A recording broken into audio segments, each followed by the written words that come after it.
High friends, welcome to my channel Jyotsna dye creation. আজ আমি আপনাদেরকে দেখাবো ঢ্যাঁড়সের একটি রেসিপি, সরষে ঢ্যাঁড়স।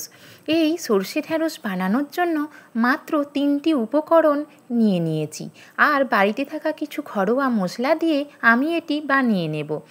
আমি এখানে 300 গ্রাম ঢ্যাঁড়স ভালোভাবে ধুয়ে জল ঝরিয়ে কেটে নিয়েছি, 2টো পেঁয়াজ বেটে নিয়েছি, 2 চামচ সাদা সরষে মিহি পেস্ট বানিয়ে নিয়েছি। এখন কড়াইতে পরিমাণ মতো সরষের তেল দিয়ে তেল গরম করে নিয়েছি। তেল গরম হয়ে গেলে কেটে ধুয়ে রাখা ঢ্যাঁড়সগুলি দিয়ে দেব। ঢ্যাঁড়সগুলি দিয়ে দেওয়ার পরে পরিমাণ মতো নুন এবং হলুদ গুঁড়ো দিয়ে ঢ্যাঁড়সগুলি মিডিয়াম হিটে 4 থেকে 5 মিনিট ধরে ভালোভাবে ভেজে নেব। ঢ্যাঁড়সগুলি আমার ভাজা হয়ে গিয়েছে, এখন একটি পাত্রে নামিয়ে রাখব।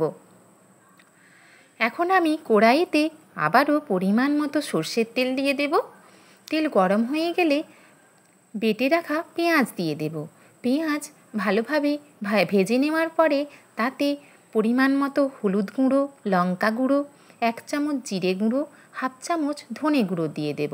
দিয়ে মশলাটা ভালোভাবে কষিয়ে নেব। মশলা কষানো হয়ে আসলে আমি বেটে রাখা সরষে দিয়ে দেব। সরষে দেওয়ার পরে আমি খুব বেশিক্ষণ কষাবো না, তাহলে সরষে তেঁতো হয়ে যায়। ভালোভাবে মশলার সাথে মিশিয়ে আমি অল্প পরিমাণ জল দিয়ে দেব। 2 চামচ জল দিয়ে মশলাটা আমি ভালোভাবে নাড়াচাড়া করে নেব। মশলা থেকে তেল ছেড়ে আসলে তখন আমি 1.5 কাপ জল দিয়ে দেব। আপনারা আমার এই রেসিপি ফলো করে বাড়িতে একবার অবশ্যই সরষে ঢ্যাঁড়স বানিয়ে খাবেন। মাত্র 3টে উপকরণ দিয়ে, বাড়িতে থাকা কিছু মশলা দিয়ে এই রেসিপি খেতে দুপুরবেলা গরম ভাতের সাথে এই গরমের দুপুরে খেতে অসাধারণ লাগে।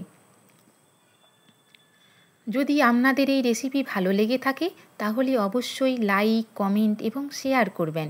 নিত্য নতুন রেসিপি পেতে আমার চ্যানেলটি সাবস্ক্রাইব করার অনুরোধ জানালাম। সকলেই ভালো থাকবেন, সুস্থ থাকবেন।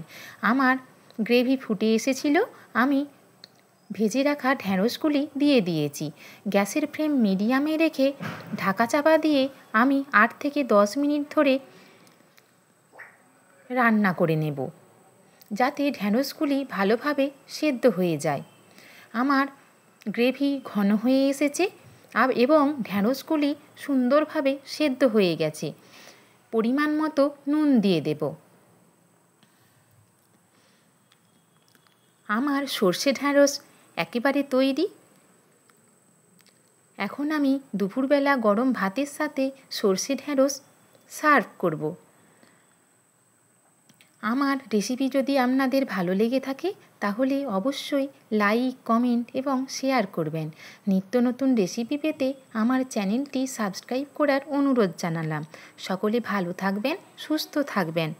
আমার রেসিপি দেখার জন্য আপনাদের সকলকে অসংখ্য ধন্যবাদ এবং ভালোবাসা।